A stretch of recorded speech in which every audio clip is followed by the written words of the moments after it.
In another topic lang po, si President Marcos sa isang interview pa rin po sa Bloomberg, sinabi niya he's fearing that a former ally could undo his legacy and the gains of his administration. Maybe where is this fear coming from? And ano-ano pong gain or legacy ng administration ang posibleng ma-overturn in the event na bumaba na ang Pangulo sa pwesto?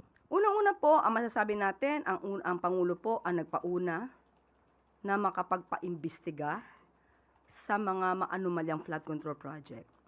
Hindi po biro sa isang Pangulo sa panahon ng kanyang administrasyon ang hahamon na imbestigahan ang lahat, pati na ang kanyang administrasyon at maaaring kanyang mga kaalyado para maipakita sa tao na hindi dapat inaabuso ang pondo ng bayan.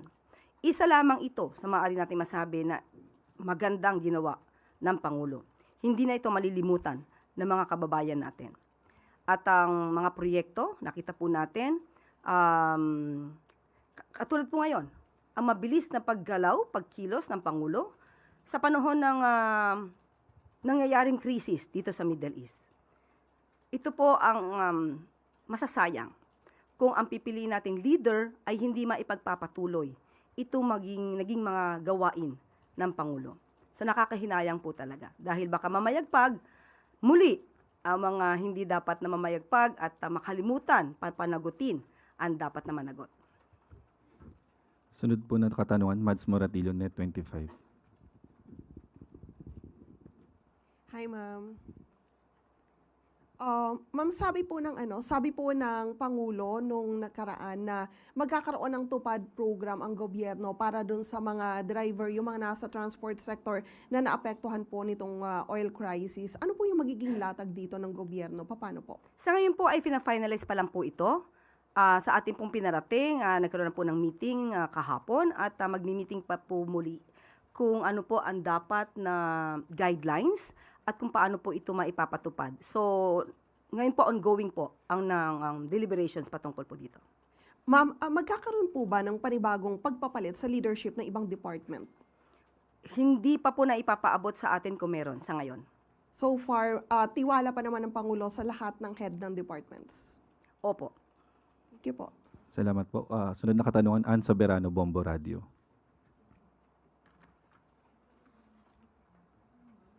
Good afternoon po, Yusek. Sa dami po ng issue ngayon, Yusek, na kinakaharap ng ating bansa sa ekonomiya, fuel crisis, politika, ano po ang top priority ngayon ng Malacanang? At kung meron po, ano po ang hindi muna tututukan? Sa Pangulo po, sa paningin ng Pangulo at ng administrasyon na ito, lahat po ng issue ay dapat tutukan. Pero siyempre po, ang inuuna sa ngayon ay kung paano po natin maiibsan ang impact ng nangyayari po sa Middle East. Pero lahat po ng issue na nakalatag, hindi po ito pwedeng tulugan. Hindi pwede natin sabihin, pabayaan muna natin itong issue na to at ito muna po. Lahat po ng issue na nakalatag dito ay dapat tinututukan. Ma'am, follow up. Sa lahat po din nangyayari, anong isang bagay na maaring pwedeng igarantiya ng gobyerno sa publiko ngayon? Specific po, ma'am. Garantiya sa lahat ng bagay? Opo. Sa mga nangyayari ngayon, ma'am, Okay. ano pong pwedeng ibigay ninyong garantiya sa ating mga kababayan? Kitang-kita po natin kung paano magtrabaho ang Pangulo. Hindi nagbabakasyon kung hindi nagtatrabaho. Ang garantiya po ng Pangulo, ang presence po niya, ang mga utos po niya, ang mga polisiya na inilalatag po sa taong bayan. Nakikita po natin. Siya na nga rin po, uulitin po natin, garantiya na ang pondo ng bayan ay gagamitin sa tama para sa taong bayan, para sa proyekto ng gobyerno. Salamat, Yusek. Salamat po. Sunod na katanungan, Rafi Ayeng, Daily Tribune. Ma'am, good afternoon.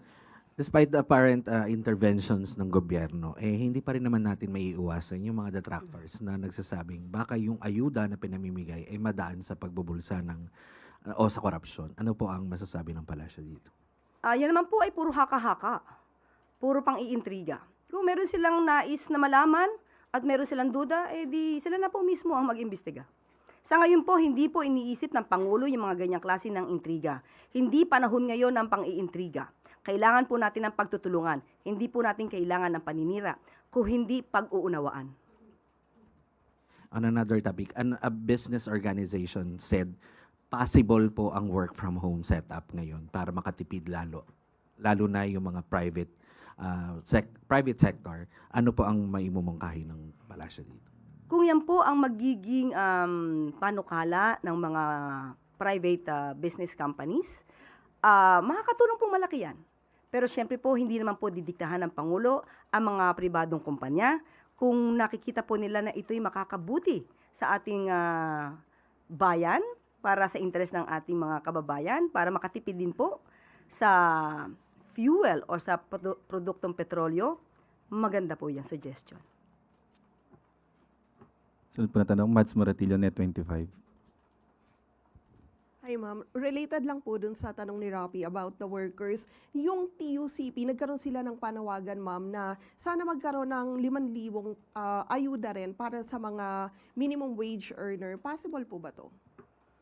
Katulad ng sinabi natin kahapon, lahat po ng suggestion ay aaralin. Nothing is off the table. Pero kailangan po natin unahin ang dapat na mauna na bigyan ng ayuda. Nauna na po natin binigyan ng transport sector.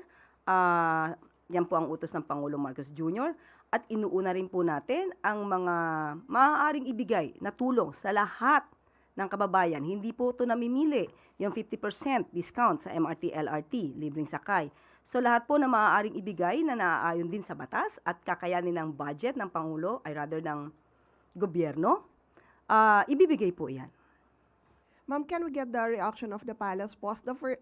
Yung Philippines daw po, yung kauna-unahang bansa na nag-declare ng national energy emergency. And also, can we get the reaction of the palace on the looming rotational brownouts and declining electricity supply? Bukod sa mataas na presyo ng langis, tag-init na rin po kasi at may mga ginagawa na po ba yung gobyerno para sa nagbabatang krisis, hindi lang sa langis kundi sa kuryente? Yung unang tanong, ano yung unang tanong? Yung Pilipinas yung first. Okay. So, kung tayo po ang kauna-unahang nag-declare ng state of energy emergency, yan lamang po ay nagpapatunay na ang pamahalang ito ay hindi po nagbabagal sa kanilang pagkilos. Ibig sabihin po, itong energy emergency na inihayag ng Pangulo ay para po maibsan, para po mapigil na magkaroon ng krisis dito sa ating bansa. So inuuna na po natin lahat bago pa man tayo humantong sa hindi magandang sitwasyon sa ating bansa. Dulot nitong krisis sa Middle East. At doon sa, okay? Yung sa krisis sa kuryente, ma'am. Yes, oo. Kaninang umaga po ay nakausap po mismo natin sa Secretary Sharon Garin at ito po ang kanya naging pahayag. And I quote, "We issued department guidelines to allow electricity from cheaper fuel, generate more sources like coal and renewable energy. ERC has now suspended the electricity market so we can have more coal, renewable energy, and even Malampaya generated power.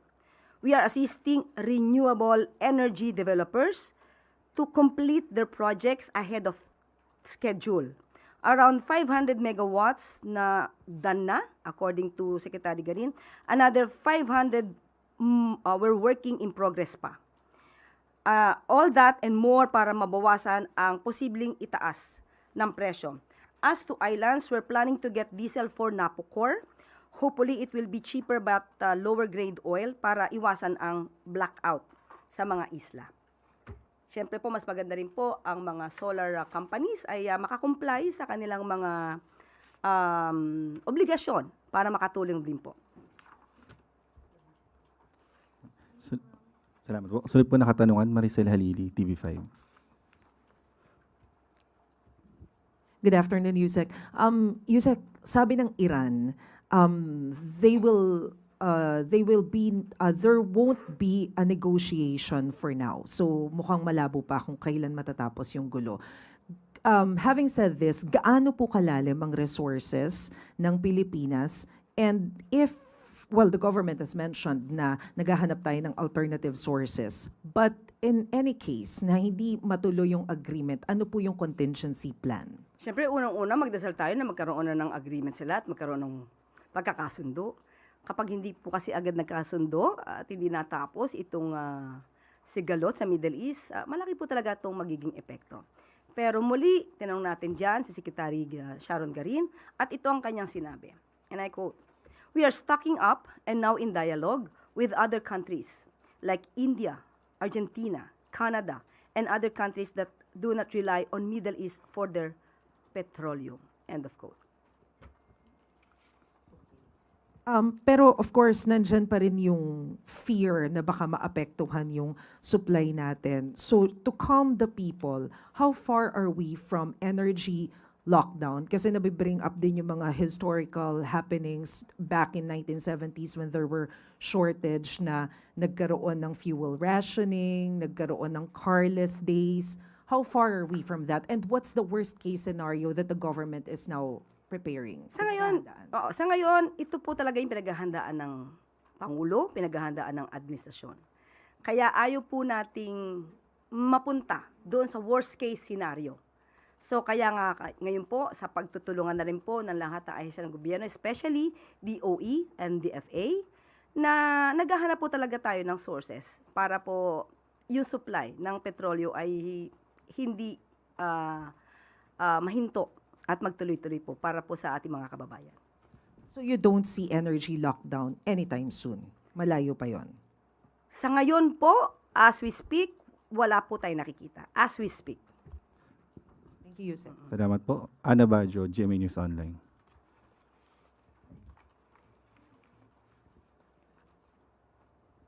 Afternoon, ma'am.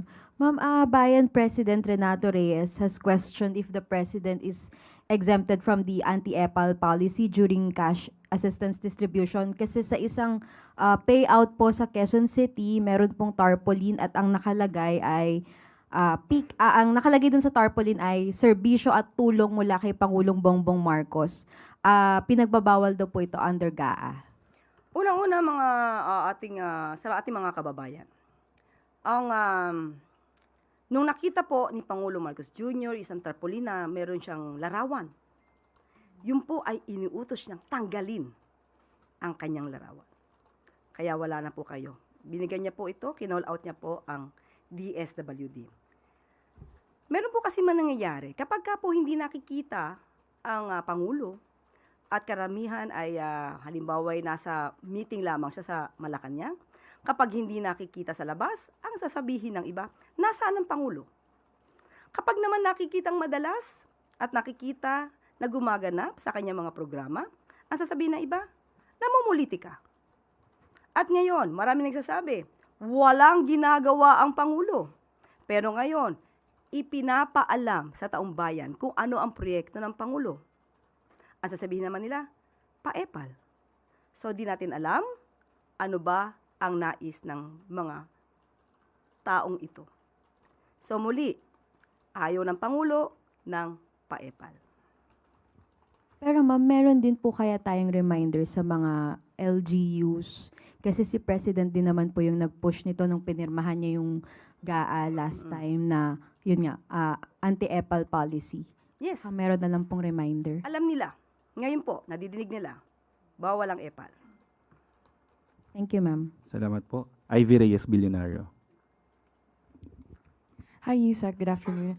DSWD Secretary Rex Gatchalian said in one coverage that they're under the understanding that the president is not covered by the anti-EPAL provision in the GAA. Your comment po. Okay. Tinanong ko na rin po dyan si Secretary Rex. At ito po yung sabi niya. DSWD thought the president was exempted. But when our attention was called, we addressed it immediately. So alam niya po. Okay na So, po? hindi po siya exempted. Confirming po. Hindi po siya exempted. Pero tandaan po natin na dapat din pong malaman ng taong bayan bilang presidente na ito ang kanyang proyekto. Para malaman ng taong bayan, assurance na ang Pangulo ay nandito para sa ating lahat. Yusek, follow-up na lang po on the messaging of the palace. The admin already declared the country under a national energy emergency. Sinabi din po ng Pangulo na mahirap talaga o out of the government's control yung pagtaas ng presyo ng petrolyo. But Malacanang isn't calling it a crisis. So may krisis po ba o wala para sa palasyo? Maliwanag po ang sinabi ng Pangulo sa kanyang mensahe. Sabi niya po, uulitin po natin, malinaw ang salitang ginamit natin energy emergency. Hindi ito emergency ng pangkalahatan. So, ang sabi din po niya na there's nothing to be panic about. Gumagawa po ng trabaho ang gobyerno, ang Pangulo. Ang pagsasagawa po ng Executive 110 ay para po hindi tayo makarating sa tinatawag na krisis. Kaya po hanggang ngayon, patuloy na nagtatrabaho ang lahat ng parte ng gobyerno para po ang lahat ng maaaring ibigay na tulong, maaaring ibigay na proyekto para maibsan ang impact nitong krisis sa Middle East ay gagawin po. Basta po ito'y naaayon din sa batas. Salamat po. Huli pong katanungan, Julie Bay sa 1PH.